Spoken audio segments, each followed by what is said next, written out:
میاں صاحب تو خاتون نے آواز دے لی ہے، تو اس نے کہا میں تینوں کنی باری آخیا پیچھو آواز نہ دیا کر. لو اس بات پہ جھگڑا ہو گیا. کیا ہو جاتا ہے آواز دینے سے؟ مومن تو اتنے کچے مزاج کا نہیں ہوتا. نبی پاک علیہ الصلوۃ والسلام نے نا ایک بات ارشاد فرمائی، آپ نے اپنے ذہن میں رکھنی ہے، آپ کی توجہ ہے نا میری بات پر. حضرت عبداللہ ابن عباس رضی اللہ تعالیٰ عنہ فرماتے ہیں کہ اللہ کے پیارے رسول صلی اللہ تعالیٰ علیہ وسلم نے فرمایا، اے عبداللہ، اے میرے بیٹے، ایک بات کا یقین کر لو کہ ساری دنیا مل کے تمہارا کچھ سنوارنا چاہے سنوار نہیں سکتی جب تک اللہ کی رضا نہ ہو، اور سارے دنیا دار مل کے تمہارا کچھ بگاڑنا چاہیں تو بگاڑ نہیں سکتے جب تک اللہ کی مشیت کا تقاضا. اپنی اللہ کا بندہ تو پختہ کرتا ہے. آپ یقین کریں ہمارے نوجوانوں کا کبھی یہ ذہن بن جائے نا، یہ باز آ جائیں، یہ نہ تو کوئی ناجائز رستہ اختیار کریں دولت کمانے کا، نہ مشہور ہونے کے لیے کوئی ایسا رویہ اختیار کریں جو تہذیب کے خلاف ہو، نہ کوئی ایسی ویڈیو بنائے، نہ کوئی ایسا اگر یہ ذہن بن جائے عزتیں، ذلتیں، رزق، یہ سارا اللہ، یہ اگر یقین کامل، نہ کسی سیاستدان کی گاڑی کے پیچھے بھاگیں، نہ کبھی کمزور پڑیں، نہ کوئی کچی بات کریں، ان کا ذہن بن جائے کہ میرے سارے معاملات میں میرا محافظ میرا اللہ ہے. یہ سوچ کون دیتا ہے؟ یہ اللہ کے بندے دیتے ہیں. حضرت بہلول دانا رحمت اللہ علیہ تشریف فرما تھے ایک مقام پہ، امام غزالی نے لکھا ہے، تو ہارون رشید حج کر کے آ رہا تھا. وہ جب حج کر کے آیا تو اس کے نا گھوڑے کے ارد گرد لوگ نعرے لگا رہے تھے خوش آمدید کے، مرحبا کے. تو یہ پروٹوکول بنا، میں نے عرض کیا نا، میں نے ابھی دوستوں کو منع کر دیا پھول نہ ڈالیں. ہمارے گلوں میں آپ پھول ڈال رہے ہیں اور فلسطین کی بیٹیوں کو روٹی نہیں مل رہی کھانے کی. ہم مسلمان تو ایک جسم کی طرح ہوتا ہے نا، اور ہمارا حال یہ ہے کہ ایک بیان دینے کے بعد وہ قلبی کیفیت ہماری نظر نہیں آتی، وہ دکھ کے رشتے. ایک دوست مجھے ویڈیوز بھیج رہے تھے، میں نے انہیں منع کر دیا. میں کہ یار تو پتہ نہیں کہ میں تک لینا ہے تے دیکھیے نہیں جاندی. اور اجتماعی طور پر امت مجرم ہے اس معاملے میں، اجتماعی طور پر دو بیان دینے سے کیا ہوتا ہے؟ کوئی عملاً آپ اپنی قسم پرسی کا عالم دیکھیں، کہاں ہیں انسانی حقوق کی تنظیمیں اور کہاں ہیں وہ لوگ جو کہتے ہیں اقوام متحدہ مسئلہ حل کرائے گا. مسئلے ان لوگوں کے حل کرائے جاتے ہیں جن میں کوئی دم خم ہوتا ہے. یہ لوگ مسئلے حل کرائیں گے جو اتنی بھی، وہ کہہ رہے ہیں باقی ساری باتیں تو ایک طرف رہی، ہم امداد نہیں پہنچنے دیں گے، دوائیاں نہیں جانے دیں گے. اتنی بھی کوئی مظلوم ہوتی ہے قوم؟ اتنی بھی؟ اقبال نے کہا تھا ہے جرم ضعیفی کی سزا مرگ مفاجات. یہ تمہارے کمزور ہونے کی تمہیں سزا مل گئی، یہ تمہیں ملے گی. اس لیے کہ جب مطمع نظر روٹی روزی پیسہ ہو جائے نا، مذہبی اسٹیجوں پر بھی جب تقریریں بکیں، نعتیں بکیں، تلاوتیں بکیں، اور جب ہر چیز مطمع نظر صرف پیسہ ہو جائے، تو پھر میرے بھائی کیسے طاقتیں ایمان کی پیدا ہوں؟ اللہ کا بندہ ایمان دیتا ہے، طاقت دیتا ہے. اس کے پاس بیٹھنے سے انسان کا ایمان جلا پاتا ہے. طاقت دینے کا معنی یہ کہ جلا پاتا ہے، تازہ ہوتا ہے. حضرت بہلول دانا بیٹھے تھے، بادشاہ سلامت کے نعرے لگ رہے ہیں اور بڑا استقبال ہو رہا ہے. ہارون رشید بھی بڑا راضی تھا، ظاہر ہے نعرے لگے تو پھر نفس کو تو بڑا اچھا لگتا ہے نا بندہ، پھر وہ ایسے ایسے کر کے لوگ ہاتھ ہلاتے ہیں، مزہ ہی بڑا آتا ہے. وہ تو لطف لے رہا تھا، اور یہ لطف صرف وزیر نہیں لیتے، پیر بھی لیتے دیکھے ہیں میں نے. اللہ ماشاءاللہ، یہ چلتا ہے سلسلہ بہت ساری جگہوں پہ. وہ ہارون رشید جب یہ مزے لے رہا تھا نا، تو حضرت بہلول دانا ایک ٹیلے پہ بیٹھے تھے اور اس کی یہ حالت دیکھ کے ہنس رہے تھے، مسکرا رہے تھے. اللہ کا بندہ وزادار بڑا ہوتا ہے. وہ ہارون رشید کی اچانک نظر پڑی تو اس نے کہا بابا جی کا ہنسنا بڑا معنی خیز ہے.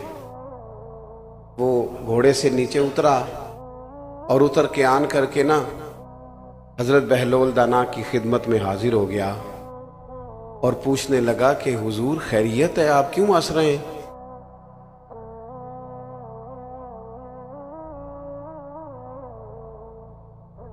تو ہارون رشید آ کے نا،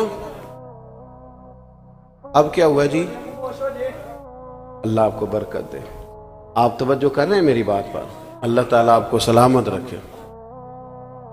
تو ہارون رشید اتر کے نا حضرت بہلول دانا کی خدمت میں آ گئے، تو آ کر کے پوچھنے لگے حضور آپ کا ہنسنا بڑا معنی خیز ہے، یہ سمجھ نہیں آیا آپ کیوں اتنا مسکرا رہے ہیں؟ تو حضرت بہلول دانا فرمانے لگے وہ جو تیرے نعرے لگ رہے ہیں اور لوگ استقبال کر رہے ہیں نا، اس پر میں ہنس رہا ہوں۔ کہا جناب وہ کیوں؟ فرمانے لگے کہ یہ جو سارے لوگ تیرے نعرے لگا رہے ہیں نا، میں نے اپنی آنکھوں سے دیکھا ہے یہ تجھ سے پہلے کسی اور کے بھی نعرے لگاتے تھے، اور یہ تیرے بعد بھی لوگوں کے نعرے لگائیں گے، یہ تو بدلتے رہتے ہیں، ان کا تو مزاج تبدیل ہوتا رہتا ہے، تو لگائیں گے نعرے۔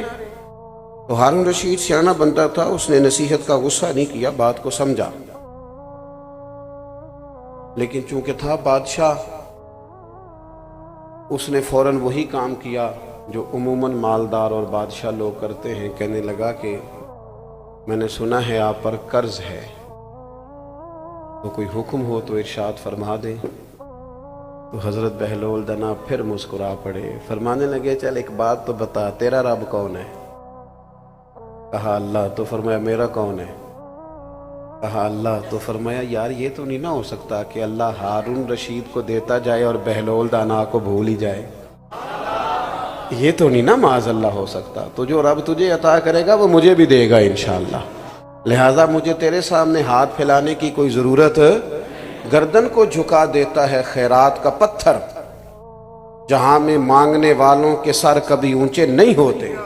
وہ ایک شاعر ایک جگہ پہ بیٹھا تھا نا، تو شاعر ناراض نہ ہو جائیں، تو بعض اوقات شاعروں کی حالت بھی بڑی پتلی ہو جاتی ہے، چادر لپیٹے رکھتے ہیں کئی دنوں تک بعض لوگ، اس کی حالت تھوڑی سی زیادہ ہی ایسی محسوس ہوئی، تو ایک شخص گزرا تو وہ چند روپے پھینک گیا کہ شاید کوئی ضرورت مند بیٹھا ہے، بندہ بڑا عمدہ تھا، اس نے کہا اٹھا اپنے پیسے لے جا۔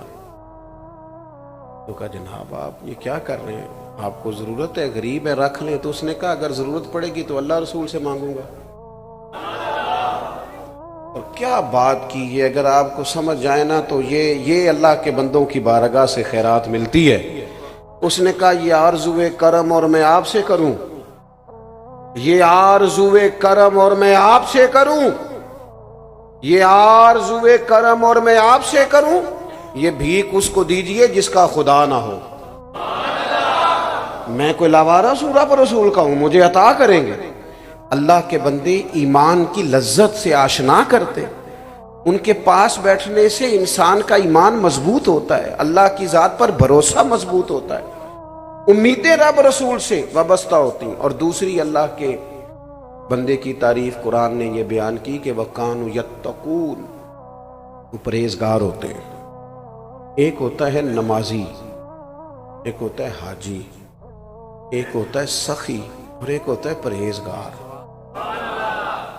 نماز پڑھنے والے کو کہتے ہیں نمازی، حج کرنے والے کو کہتے ہیں حاجی، سخاوت کرنے والے کو اور گناہ سے بچنے والے کو پرہیزگار کہتے ہیں۔ آپ ڈاکٹر کے پاس کبھی جائیں نا تو وہ دو کام کرتا ہے، ایک دوائی دیتا ہے اور دوسرا پرہیز بتاتا ہے۔ مشکل کیا ہوتا ہے؟ بس سمجھ لیں آپ، جو پرہیزگار ہو جائے وہ ولی بن جاتا ہے۔ دوائی کھانا اتنا مشکل نہیں ہوتا جتنا یہ جو پرہیزگار ہوتے ہیں نا، کوشش کرتے ہیں، ویسے تو معصوم انبیاء اور فرشتے ہیں لیکن اللہ کے بندے کوشش کرتے ہیں، تقوی اختیار کرتے ہیں، گناہ سے بچتے ہیں۔ تقوی کسے کہتے ہیں؟ حضرت عمر فاروق رضی اللہ تعالیٰ عنہ نے سیدنا ابی بن کعب رضی اللہ تعالیٰ عنہ سے کہا کہ بتائیے یہ جو قرآن و سنت میں بار بار تقوی کا ذکر ہے تو تقوی کیا ہوتا ہے؟ تو حضرت ابی بن کعب کہنے لگے امیر المومنین آپ بہت بہتر جانتے ہیں پر میرے ذمے لگایا تو میں بتائے دیتا ہوں۔ فرمانے لگے کہ اگر تنگ رستہ ہو اور دونوں جانب جھاڑیاں ہوں اور انسان نے کھلا لباس پہنا ہو، اگر وہ اس رستے سے گزرنا چاہے گا تو کیسے گزرے گا؟ حضرت عمر فرمانے لگے سادی سی بات ہے، دونوں جانب ذرا جھاڑیوں کا خیال رکھے، کپڑے ذرا سمیٹ لے اور تھوڑا احتیاط سے گزر جائے۔ حضرت ابی بن کعب کہنے لگے بس یہی مجھے بھی سمجھ آئی ہے، دنیا میں دونوں جانب گناہوں کی جھاڑیاں ہیں، جو ذرا اپنے آپ کو سمیٹ کے گزر جائے اسے متقی اور پرہیزگار کہا جاتا ہے۔ اپنی زندگی میں تقوی اختیار کریں، بولنے میں بھی احتیاط کریں، سوچنے میں بھی احتیاط کریں، بلا وجہ کسی کے بارے میں بدگمان نہ ہو، کبھی غلط رائے نہ دیں، اپنی کھانے کے معاملے میں، رزق کے معاملے میں بہت زیادہ محتاط ہو۔ دو آدمی دنیا میں کوئی کارنامہ سر انجام نہیں دے سکتے، ایک جس کی نظر میلی ہو اور ایک جس کا رزق ناپاک ہو۔ یہ بزدل ہو جاتے ہیں، کمزور ہو جاتے ہیں، کوئی کام نہیں کر سکتے۔ جو نظر کا پاک ہو، رزق کا پاک ہو، اللہ کی توفیق سے اللہ اسے بڑے بڑے کام کرا لیتا ہے۔ رزق کے معاملے میں اللہ کے بندے محتاط ہوتے ہیں۔ ہمارے ہاں نا آج کل مسئلہ یہ ہو جاتا ہے کہ زبان کو بعض ذائقے لگ جاتے ہیں، اور ان ذائقوں کی بنیاد پر لوگ پھر تمیز نہیں کرتے بہت ساری چیزوں کی، کیونکہ اخراجات بڑھ جاتے ہیں۔ ہمارے ہاں ایسا نہیں کہ لوگوں کی آمدن کم ہوتی ہے، آمدن تو بہت زیادہ ہوتی ہے، لیکن اس حساب سے خرچے بھی زیادہ ہوتے ہیں۔ تقوی والی زندگی یہ ہے کہ تھوڑا محتاط طرز زندگی۔ حضرت امام احمد بن حنبل رحمۃ اللہ علیہ فرمایا کرتے تھے کہ ایک بوڑھی خاتون مسئلہ پوچھنے آئی تھی، میں نے ساری زندگی پڑھایا ہے، پر کبھی مسئلہ بتاتے میرے رونگٹے کھڑے نہیں ہوئے۔ بوڑھی ضعیف عورت مسئلہ پوچھنے آئی، پردے کے پیچھے اسے بٹھایا گیا، اس نے کہا حضور ایک شرعی مسئلہ دریافت کرنا ہے۔ تو میں نے کہا بہن پوچھئے۔ تو وہ کہنے لگی اگر میں چونکہ بیوہ ہوں اور بے اولاد بھی ہوں تو میں ہاتھ نہیں پھیلانا چاہتی۔ مومن کی شان کے خلاف ہے دنیا دار سے مانگنا، وہ جب مانگتا ہے رب رسول سے مانگتا ہے، وہ لوگوں کی جیبوں پہ نظر نہیں رکھتا، اس کا مزاج ہی نہیں ہوتا۔ وہ کہنے لگی میں محنت کر کے کما کے کھاتی ہوں، تو میں چرخہ چلاتی ہوں، اس سے میں سود بناتی ہوں۔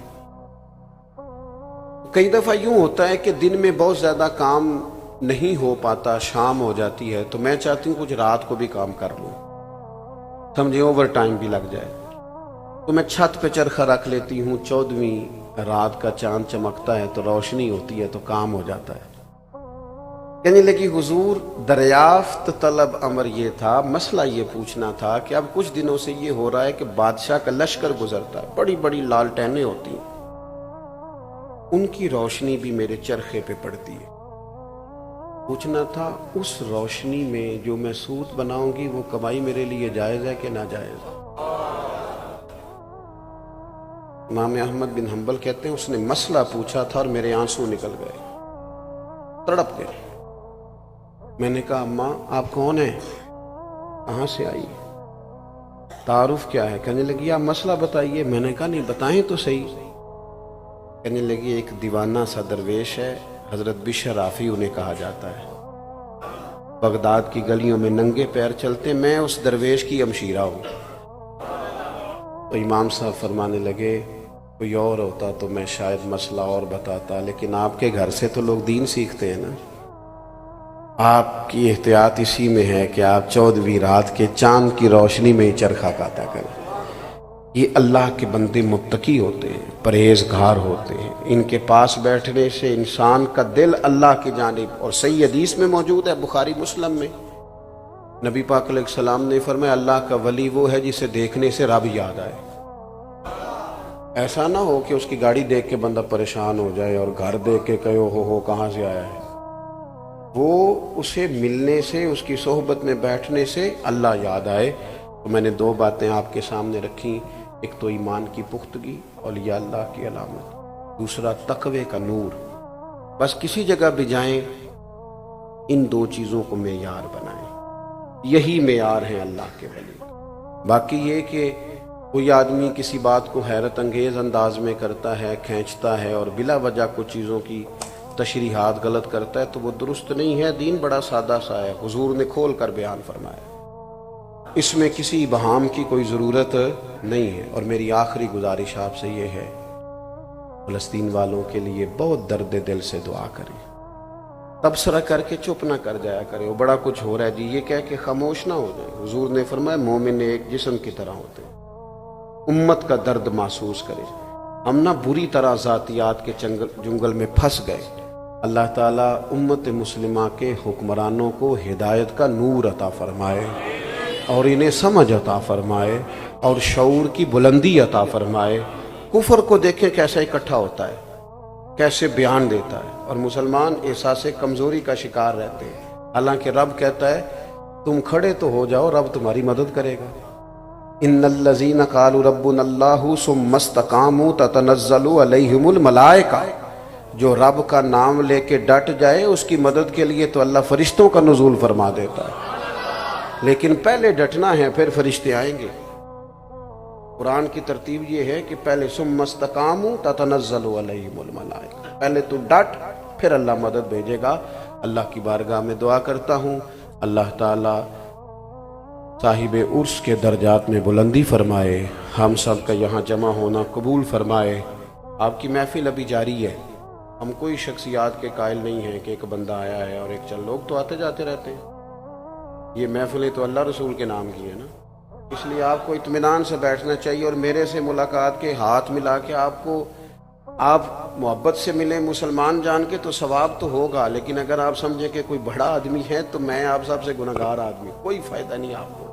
اگر کوئی بات آپ مان لیں گے میری تو اس میں فائدہ ہے، اس لیے محفل کا حسن نہیں خراب ہونا چاہیے، نہ کسی کے آنے سے اور نہ کسی کے، آپ کو محبت سے اطمینان سے اور ادب جو ہے محفل کا اس کے پیش نظر تشریف رکھنی چاہیے۔ اللہ تعالیٰ توفیق عطا کرے۔ وما علینا الا البلاغ۔